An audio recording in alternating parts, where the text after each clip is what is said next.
The moment the grid fails in a dense city, water becomes the first silent casualty.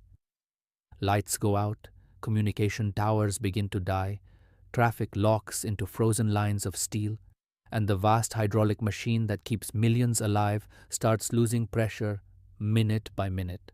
Most people imagine water shortages as a slow crisis measured in days, but in a true grid-down scenario, the timeline is brutally shorter. Pumps stop, treatment plants stall, pressure drops through miles of pipe. What once felt like an endless, invisible supply becomes a fragile column of moving liquid that relies entirely on electricity, gravity management, chemical treatment, and constant monitoring. When those systems fail, the water that still exists inside the city does not vanish immediately, but it becomes trapped, contaminated, or unreachable for anyone who does not understand where it hides and how urban infrastructure actually moves it. To understand why water security collapses so quickly, you have to look at the way modern cities are engineered. Urban water systems are not simple reservoirs feeding homes through pipes. They are complex pressure networks driven by electrical pumping stations that constantly push water uphill into elevated tanks, water towers, and high-rise storage systems. These towers act as pressure stabilizers, ensuring that water flows consistently through pipes even when demand spikes. When electricity disappears, those pumps shut down instantly. The water towers still hold water, but they only contain a limited reserve designed for hours, not weeks. As gravity drains those tanks, pressure inside the distribution system falls. Once pressure drops below certain thresholds, something dangerous begins to happen. Contaminated groundwater, sewage leaks, and stagnant pipe water can begin migrating backward into the system. The water still flowing from taps during the first hours of a blackout may look clear, but its safety is already becoming uncertain. One of the biggest misunderstandings about survival in cities is the assumption that grocery stores or bottled water will be the primary solution. In reality, supply chains are among the first systems to fracture during infrastructure failure. Urban supermarkets operate on a just-in-time inventory model. The average store carries only a few days of stock, and bottled water is usually one of the first items to vanish when panic buying begins. The more subtle problem is transportation. Fuel distribution networks rely on electricity for pumping, payment processing, and refinery operations. When those systems fail simultaneously, trucks stop moving. The city becomes a sealed environment where whatever water is already inside the urban boundary becomes the only resource that matters. Survival, therefore, is not about finding water somewhere else. It is about locating and securing the hidden water that already exists inside the city's infrastructure before everyone else realizes where it is. Hidden within every urban environment are multiple layers of water storage that most residents never think about. Apartment buildings, hospitals, hotels, office towers, and industrial facilities often maintain internal storage tanks designed to stabilize pressure or provide emergency fire suppression. Rooftop gravity tanks, basement cisterns, and fire sprinkler reservoirs may contain thousands or even tens of thousands of gallons of water. These systems are rarely visible from the street, yet they represent some of the largest concentrated water supplies inside a grid-down city. However, accessing them safely requires understanding the hidden science of stagnation, contamination, and microbial growth. Water that sits inside tanks without circulation gradually loses disinfectant residuals. Chlorine, the chemical most cities use to suppress bacteria, slowly dissipates. Once that protective barrier weakens, microorganisms can multiply. The water may still appear clear and odorless, but its biological safety begins to degrade. Evidence from real disasters demonstrates how quickly this transformation occurs.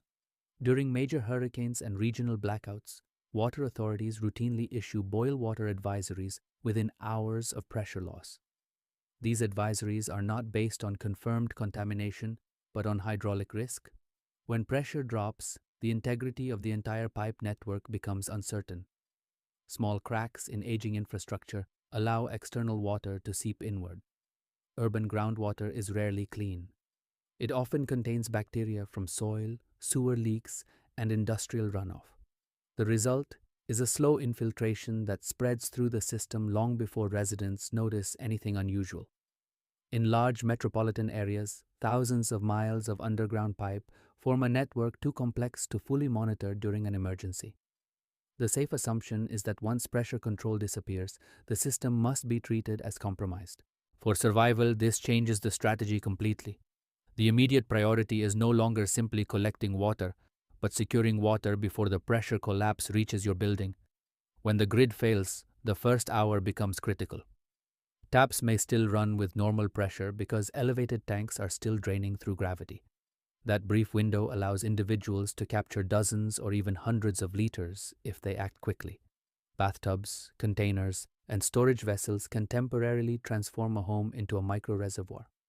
However, many people underestimate how much water the human body requires under stress conditions. In hot climates or physically demanding environments, a person may need 3 to 4 liters of drinking water per day, and additional water for sanitation, cooking, and basic hygiene. A single household can exhaust small emergency reserves in less than a week. Escalation begins as the remaining urban water becomes fragmented. Some buildings retain pressure longer due to elevation differences or proximity to water towers. Others lose flow within hours. High-rise structures face a unique vulnerability. Without electric booster pumps, water cannot reach upper floors once gravity pressure declines. Residents above certain heights may find their taps completely dry, while lower floors still receive limited flow. This uneven distribution creates invisible pockets of scarcity inside the same structure. People living on the 20th floor may be forced to descend dozens of flights of stairs to search for functioning taps or alternative water sources. Elevators remain offline, turning vertical movement into a physically exhausting process that consumes precious hydration. At this stage, the city begins revealing a hidden geography of water that only becomes visible when normal systems collapse. Underground parking garages may contain sump pumps and drainage pits collecting groundwater seepage. Commercial buildings often maintain chilled water systems for air conditioning, which circulate thousands of gallons through cooling towers.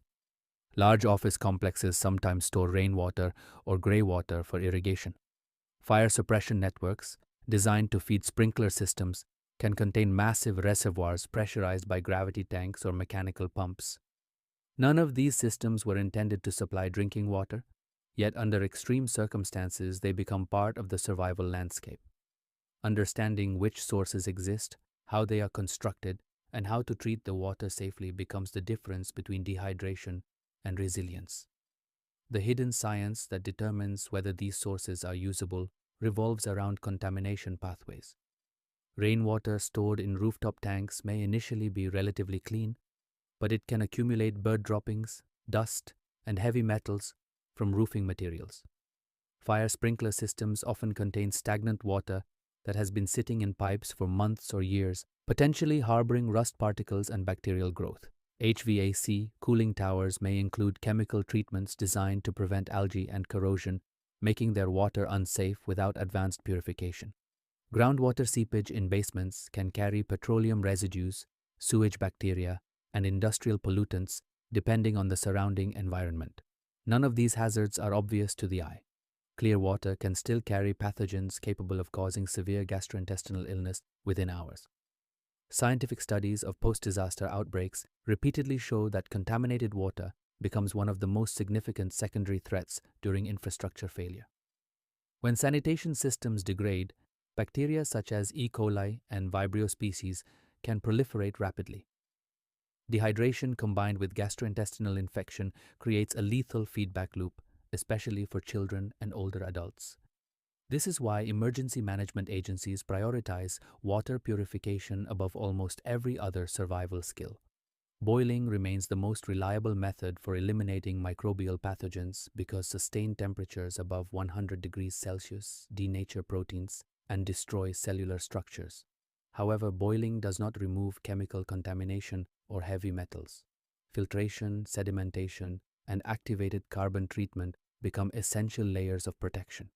Survival implications intensify when the grid remains down for extended periods.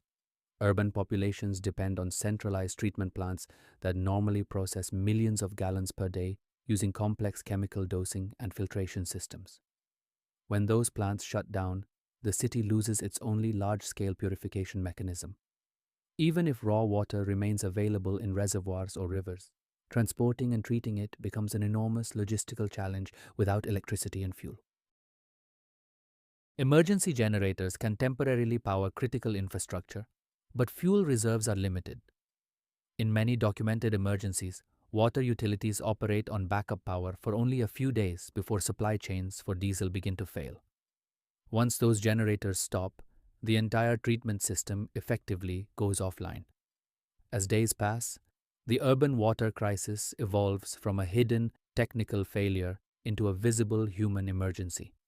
Residents begin searching for water in places they never considered before. Public fountains, swimming pools, decorative ponds, irrigation systems, and industrial facilities become focal points of attention. Each source carries unique risks that require careful analysis.